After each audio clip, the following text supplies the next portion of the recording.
Shalom, selamat pagi Bapak Ibu Saudara yang terkasih dalam Tuhan. Bagaimana kabar kita hari ini?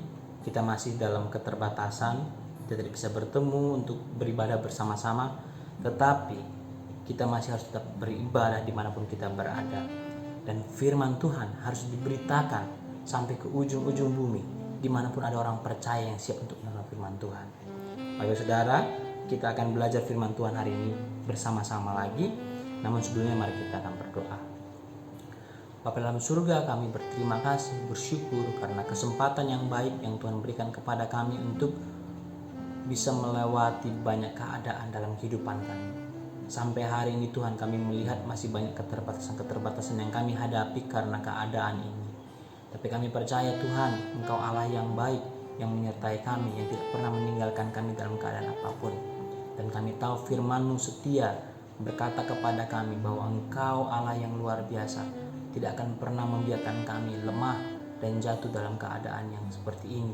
Kami tahu Tuhan beserta dengan kami, dan kami mau firman-Mu Tuhan menegur kami, menyegarkan kami, dan biarlah hati kami menjadi tanah yang subur, agar firman Tuhan yang ditaburkan itu bertumbuh dan menghasilkan buah, dan buah itu menyenangkan hati Tuhan.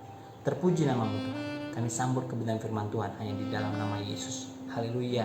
Amin.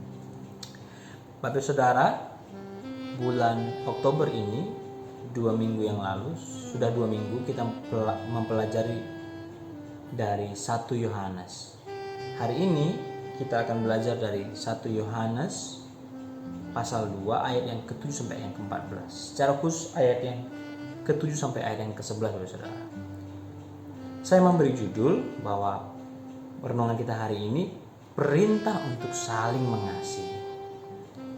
Saya akan membacakan ayat ini untuk kita semua, saudara. 1 Yohanes 2 ayat yang ke-7 sampai ayat yang ke-14. Perintah yang baru. Saudara-saudara yang kekasih, bukan perintah baru yang kutuliskan kepadamu, melainkan perintah lama yang telah ada padamu dari mulanya. Perintah lama itu ialah firman yang telah kamu dengar. Namun perintah baru juga kutuliskan kepada kamu, telah ternyata benar di dalam Dia dan di dalam kamu. Sebab kegelapan sedang lenyap dan terang yang benar telah bercahaya. Barang siapa berkata bahwa ia berada dalam terang, tetapi ia membenci saudaranya, ia berada di dalam kegelapan sampai sekarang. Barang siapa mengasihi saudaranya, ia tetap berada di dalam terang, dan di dalam Dia tidak ada penyesatan. Tapi barang siapa membenci saudaranya, ia berada dalam kegelapan dan hidup di dalam kegelapan. Ia tidak tahu kemana ia pergi, karena kegelapan itu telah membutakan matanya. Aku menuliskan kepadamu, hai anak-anak, sebab dosamu telah diampuni oleh karena namanya. Aku menuliskan kepada kamu, hai bapak-bapak, karena kamu telah mengenal Dia yang ada dari mulanya. Aku menuliskan kepada kamu, hai orang-orang muda, karena kamu telah mengalahkan yang jahat. Aku menuliskan kepada kamu, hai anak-anak, karena kamu mengenal Bapa. Aku menuliskan kepada kamu, hai bapak-bapak, karena kamu mengenal Dia yang ada dari mulanya. Aku menuliskan kepada kamu, hai orang-orang muda, karena kamu kuat dan firman Allah diam di dalam kamu, dan kamu telah mengalahkan yang jahat.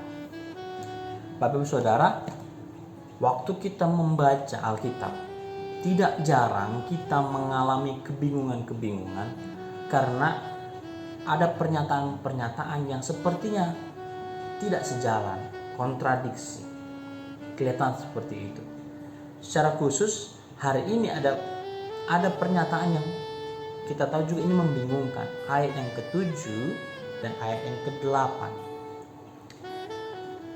Di dalam ayat yang ke-7 dikatakan, saudara-saudara yang kekasih, bukan perintah baru yang kutuliskan kepada kamu, melainkan perintah lama yang telah ada padamu dari mulanya. Yohanes ingin menjelaskan kepada pembaca kitab ini, generasi awal, mereka yang menerima kitab ini, surat ini, dan dia menyampaikan bahwa dia tidak bicara sebuah perintah yang baru. Sebenarnya ini perintah yang lama. Dan kalau ini lama, kenapa di ayat yang ke-8 akhirnya dia bilang, namun perintah baru juga kutuliskan kepada kamu. Dia bilang ini perintah yang lama, tapi di ayat yang 8 dibilang, aku menuliskan perintah yang baru, namun perintah baru juga kutuliskan kepada kamu. Apa maksudnya ya? Karena dia bilang di ayat yang ke-7 bahwa perintah yang baru itu sebenarnya perintah yang lama. Dan untuk memahami bagian-bagian firman Allah yang sulit dipahami, dan memang kita harus menyadari ini, tidak semua firman Allah langsung bisa kita mengerti. Ada beberapa bagian firman Allah yang harus dengan usaha yang lebih kuat bagaimana kita menafsirkannya, bahkan mungkin menginvestigasi ayat itu agar kita paham apa maksudnya. Nah, dalam kesempatan ini saya ingin membagikan sedikit cara yang perlu kita pakai untuk mengupas, menggali kebenaran firman Tuhan. Waktu kita ingin mengupas, menggali kebenaran firman Tuhan, kita perlu alat khusus, pisau untuk mengupas itu. Nah, dalam istilah teologi disebut dengan hermeneutika, cara menafsirkan, ilmu menafsirkan. Nah, ilmu menafsirkan Bapak Saudara tidak hanya ada satu cara, tapi ada banyak cara. Pada kesempatan ini kita akan menafsirkan, kita pakai ilmu hermeneutik yang dimana ayat firman Tuhan itu mengartikan ayat firman Tuhan yang lain, atau ayat firman Tuhan memberi arti bagi dirinya sendiri, saudara. Mari kita melihat lebih dulu pasal 2 ayat yang ke-7 ini. Kalau kita memperhatikan Alkitab kita yang Alkitab biasa, ada footnote-nya. Ada footnote-nya di sini di Yohanes 13 ayat yang ke-34. Apa isinya? Ini yang menjadi penting yang harus kita perhatikan. Karena itu akan menolong kita untuk memahami apa yang dimaksudkan oleh ayat itu. Ayat itu berkata bahwa bukan perintah baru yang kutuliskan kepadamu, melainkan perintah lama, dan itu dirujukkan kepada Yohanes 13 ayat yang 34. Apakah perintah lama itu?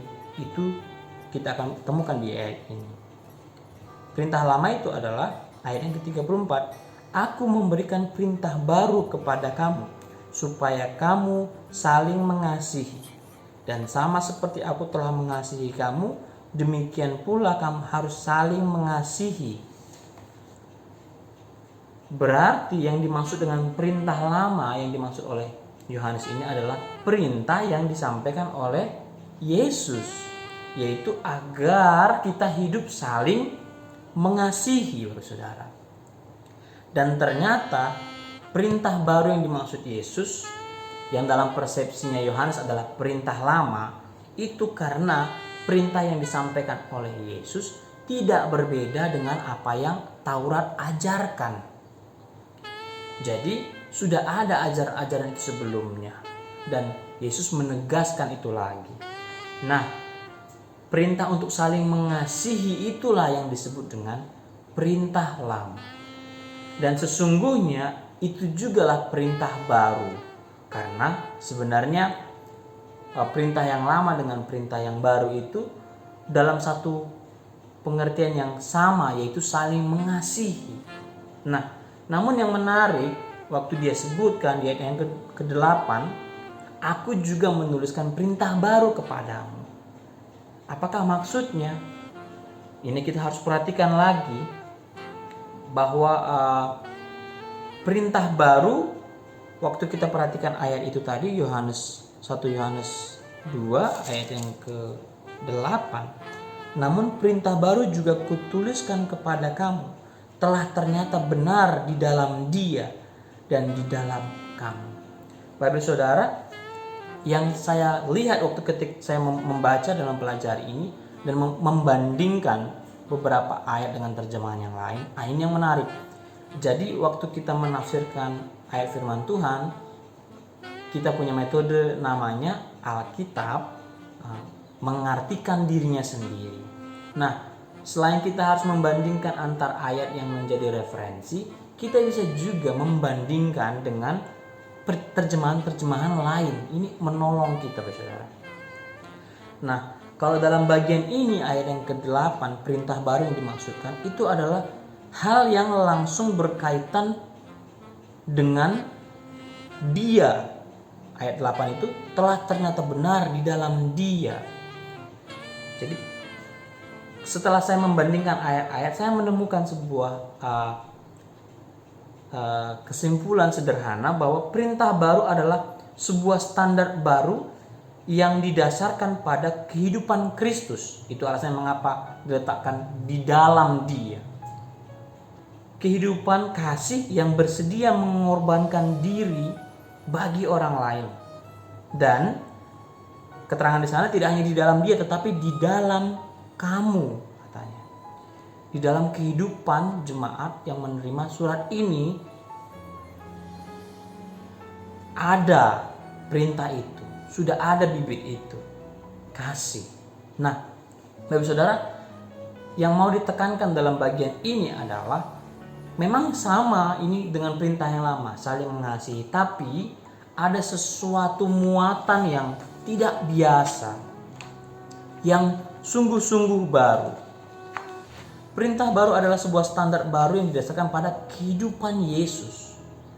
Kalau yang lama, yang sebelumnya, yang diajarkan oleh Taurat, harus mengasihi sesama, membantu dan lain sebagainya, memberi makan, memberi tumpangan, ya betul ya.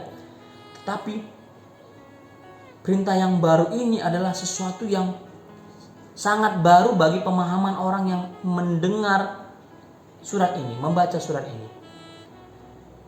Perintah yang baru itu diletakkan pada demonstrasi kasih yang ditunjukkan oleh Yesus. Banyak hal yang dilakukan oleh Yesus, dan puncaknya adalah waktu Yesus mengorbankan dirinya di atas kayu salib bagi semua orang. Bagi semua orang.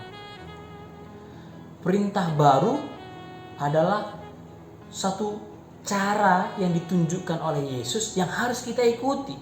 Tidak hanya apa yang diajarkan oleh Taurat, tidak hanya apa yang diajarkan oleh Yesus itu sendiri, tetapi apa yang dilakukan oleh Yesus itu sendiri. Itulah perintah baru. Mengasihi, bahkan harus mengasihi orang lain dengan cara berkorban, memberikan diri, merelakan diri bagi kepentingan orang lain. Oh, ini yang menjadi perintah baru. Nah, Bapak Saudara, apa kaitannya dalam kehidupan sebagai orang percaya? Memang dalam ayat ini ditujukan kepada orang-orang percaya untuk mengasihi, secara khusus mengasihi saudara seiman. Dan ternyata itu tidak mudah. Nah, bagian yang pertama ini kita belajar apa itu perintah baru, yaitu perintah untuk mengasihi tidak hanya seperti apa yang Taurat ajarkan, tetapi seperti yang Yesus lakukan hingga Dia mati di atas kayu salib. Perintah mengasihi seperti itulah yang Allah mau untuk kita kerjakan. Nah, kita lanjutkan kepada bagian berikutnya, ayat yang ke-9 sampai ayat yang ke-11. Ini poin yang bisa kita lihat cukup detail tentang kegelapan dan terang. Saya akan bacakan sekali lagi. Barang siapa berkata bahwa ia di dalam terang, tetapi ia membenci saudaranya, ia berada di dalam kegelapan sampai sekarang. Barang siapa mengasihi saudaranya, ia tetap berada dalam terang, dan di dalam dia tidak ada penyesatan. Tetapi barang siapa membenci saudaranya, ia berada dalam kegelapan dan hidup di dalam kegelapan. Ia tidak tahu kemana ia pergi, karena kegelapan itu membutakan matanya. Bapak Saudara, di ayat yang ke-8 bagian akhir tadi dikatakan, sebab kegelapan sedang lenyap dan terang benar telah bercahaya. Maksudnya itu tentang kehidupan orang percaya yang kalau mengikuti perintah baru, yaitu cara hidup Yesus yang mengorbankan diri bagi kepentingan orang lain, itu akan membuat kegelapan semakin lenyap dan terang semakin bercahaya. Kita akan semakin dilihat sama seperti Yesus. Tapi di ayat 9 sampai yang ke-11, Yohanes menyadari bahwa ada ketidakkonsistenan atau inkonsistensi dari kehidupan orang-orang yang sudah percaya Yesus. Apa itu? Bahwa di dalam kehidupan orang-orang yang sudah percaya Yesus masih didapati bahwa kita tidak hidup mengasihi. Dalam arti lain di ayat ini dikatakan membenci saudaranya.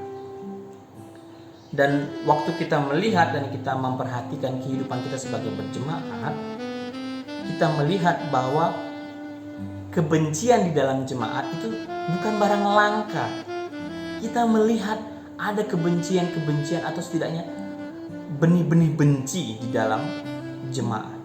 Walaupun kita tahu banyak yang saling mengasihi, tetapi ada kebencian-kebencian yang muncul di dalam kehidupan jemaat karena ada gesekan-gesekan. Dan yang membuat ini berat karena kebencian itu dikamuflasekan dengan senyuman yang manis atau ucapan-ucapan berkat atau kata-kata yang sangat membangun. Senyum-senyuman manis walaupun kita tidak suka dengan seseorang, karena kita dalam jemaat, kita akan tetap senyum. Walaupun di dalam hati kita berkata, orang ini, sebenarnya ya Tuhan, sebenarnya aku tidak ingin ketemu dengan orang ini. Ada kebencian-kebencian yang tidak diperlihatkan. Atau kita seperti mengucapkan kata yang terus bagus, padahal dalam hati kita tidak jarang mengumpat sama kita, menjelekkan. Nah, dampaknya apa yang terjadi dalam pelayanan?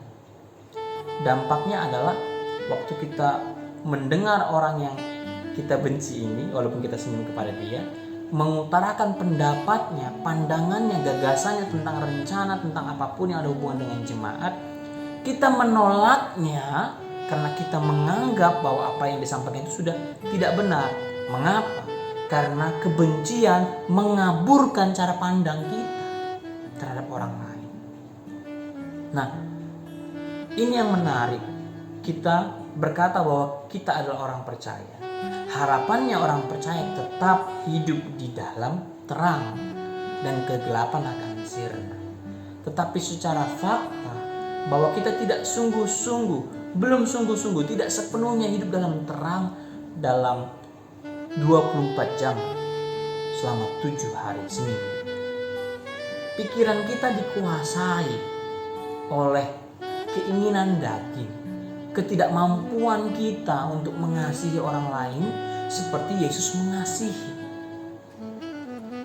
Kita inkonsisten, kita tidak konsisten. Nah, yang terjadi di dalam pelayanan akan terjadi kelompok-kelompok, dan kelompok-kelompok itu memunculkan gospel. Kak Febri pernah sebut ini juga ya, gosip pelayanan. Waktu saya berkunjung kepada satu jemaat tertentu, kemudian kami ngobrol, yang kami bicarakan bukan tentang pelayanan, tapi menggosipkan orang yang lain agar lebih panas dan lebih enak ya, lebih terasa cocok sekali untuk dibicarakan. Nah, apa dampaknya? Dampaknya adalah ayat yang ke-10 akhir atau ayat yang ke-11. Ayat yang ke-10 akhir, ia tetap di dalam terang kalau dia mengasihi, dan di dalam dia tidak ada penyesatan. Sebaliknya, kalau kita membenci sesama kita, saudara kita, itu berarti kita di dalam gelap dan di dalam kita itu ada penyesatan. Maksudnya adalah waktu orang lain melihat hidup kita yang begini, sebenarnya itu menjadi batu sandungan bagi sesama. Atau bahkan bagi orang lain yang belum mengenal Yesus. Dibilang bahwa orang Kristen itu saling mengasihi. Tetapi waktu orang lain memperhatikan hidup kita, dilihat orang ini mengasihi tapi membicarakan saudaranya di belakang. Apa gunanya? Bahkan Alkitab mengajarkan kita harus mengorbankan diri kita bagi orang lain. bagaimana Yesus sudah berkorban bagi orang lain. Kita tidak diperhadapkan mungkin seperti apa yang dilakukan oleh Yesus, bahwa dia harus mengorbankan nyawanya. Tapi tidak jarang bahwa kita harus sering mengorbankan perasaan kita, berkorban untuk sesama kita. Walaupun kita mendapati ada yang sesuatu yang kurang pas mungkin, ada yang melukai hati kita. Kita tidak layak, kita tidak pantas untuk membenci mereka. Bahkan kita harus mengasihi mereka, mengasihi sesama kita seperti Yesus mengasihi jemaat dan manusia yang pada dasarnya mereka tidak tahu bahwa mereka dikasihi. Kita harus mengasihi, dan kasih itu menuntut pengorbanan. Korban apa saja, korban perasaan, dianggap tidak penting. Meskipun kita sudah bicara bagus, tapi orang itu yang memperhatikan kita, tidak apa-apa. Itulah pengorbanan yang harus kita lakukan. Nah, puji Tuhan bagi saudara, karena kalau kita menyadari, kita melihat ada kebencian-kebencian atau percikan-percikan kebencian di dalam diri kita, di dalam jemaat, ini mendorong kita, menolong kita agar kita mampu mengatasinya. Seringkali karena hal ini kecil kita mengabaikan dan kita menganggap ini bukan sebuah masalah. Tetapi kalau itu dibiarkan, itu menjadi masalah yang besar. Yang terjadi waktu kita terus-menerus membiarkan itu, kita akan semakin hidup dalam kegelapan. Terang Allah tidak menguasai dengan penuh. Itu yang terjadi. Nah, Yesus mengemukakan, Yohanes mengemukakan kemungkinan terjadinya inkonsistensi di antara pengakuan dan kelakuan dari orang yang sudah percaya Yesus. Kita menyadari itu. Nah, karena kesempatan inilah kita melihat dan merubah itu. Kita harus bertobat setiap hari. Ini menjadi prinsip kita ya. Hanya satu kali kita menjadi percaya kepada Yesus, menerima Dia, percaya dalam hati kita dan mengaku dalam mulut kita. Tapi kita harus berulang kali bertobat, merubah kebiasaan yang buruk menjadi sebuah kebiasaan yang baik. Semata-mata karena kita hanya mau hidup seperti Kristus, saudara. Jadi, apa perintah yang harus kita lakukan? Sama seperti perintah lama, kita harus mengasihi sesama kita. Tetapi dengan muatan yang baru, dengan konsep yang baru, dengan demonstrasi yang baru, yaitu mengasihi sesama kita seperti Yesus mengasihi manusia yang berdosa. Kaitannya dalam kehidupan kita sebagai jemaat Kristus adalah kita harus mengasihi orang-orang di dalam gereja, dalam jemaat yang banyak keterbatasan dan kelemahannya, dan kita harus mengasihi mereka, dan kita harus berkorban bagi mereka. Apa saja yang harus kita korbankan? Tidak harus nyawa seperti Yesus, tapi kadang kita harus diperhadapkan dengan korban perasaan. Dan kita tidak harus baper, tidak harus selalu sedih, tidak. Kita harus mengorbankan itu, merelakan itu. Dianggap tidak ada, dianggap tidak penting, tidak masalah. Bagi kepentingan mereka dan hubungan dalam Kristus ini, agar nama Allah dimuliakan. Dan kalau kita berlaku hidup demikian, kalau kita berkorban bagi sesama kita, kita tidak menjadi batu sandungan bagi orang lain, bagi sesama kita di dalam jemaat, dan juga bagi orang lain yang melihat kehidupan jemaat ini. Itu yang akan terjadi dalam kehidupan jemaat, di eklesia juga.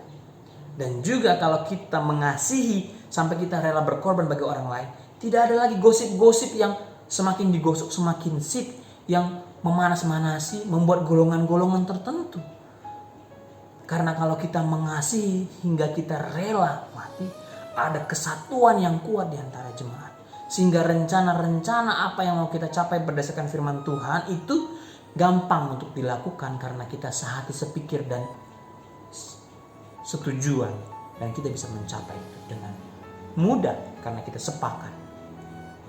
Itu firman Tuhan hari ini. Firman Tuhan yang sederhana ini mendorong kita untuk mengasihi sesama kita. Bahkan mengasihi seperti Yesus mengasihi. Jadi jangan lagi mudah tersinggung luka hanya karena orang lain berkata sesuatu. Korbankan itu bagi Allah. Korbankan. Jangan kita menjadi marah, menjadi terluka karena apa yang dilakukan oleh orang-orang yang kita anggap orang ini sudah melakukan dosa. Lepaskan pengampunan. Relakan dirimu menjadi korban bagi sesamamu. Demi apa? Demi hidup sama seperti Kristus. Dan biarlah firman Tuhan hari ini menolong kita, menemani kita sepanjang minggu ini agar kita hidup di dalam kasih yang berkelimpahan bagi sesama kita. Dan selalu muncul kata mengampuni, pengampunan bagi sesama kita. Tidak ada dendam dan akar pahit, karena kita tahu kita semua hidup di dalam terang dan kegelapan tidak menguasai kita. Demikian firman Tuhan hari ini. Kiranya memberkati kita semua. Mari kita berdoa. Tuhan, kami melihat bagaimana Engkau menunjukkan kasih-Mu bagi sesama. Tolong kami untuk hidup seperti yang Tuhan kehendaki. Keinginan kami kalau kami diperlakukan tidak baik oleh orang lain, kami akan membalasnya. Di hati kami muncul kebencian, dan Allah tidak mau itu. Tolong kami untuk rela mengorbankan diri kami bagi orang lain, bahkan perasaan kami. Dan kalaupun Engkau menuntut yang lain daripada kami, seperti waktu kami, uang kami bagi orang lain, dan biarlah kami dengan rela mempersembahkan itu, mengorbankan itu. Karena kami mau Engkau melihat bahwa kami hidup sama seperti Kristus, yang dengan rela hati, karena kasih-Nya yang besar, begitu besar, mengorbankan diri bagi sesama, bagi manusia. Tolong kami untuk hidup demikian, mengorbankan diri bagi jemaat, kumpulan jemaat orang percaya, mengorbankan diri bagi keluarga, mengorbankan diri bagi orang-orang lain. Karena itu panggilan kami yang sejati, mengasihi hingga batas kehidupan kami sendiri. Terpuji nama Tuhan. Di dalam nama Yesus kami berdoa dan bersyukur. Haleluya. Amin.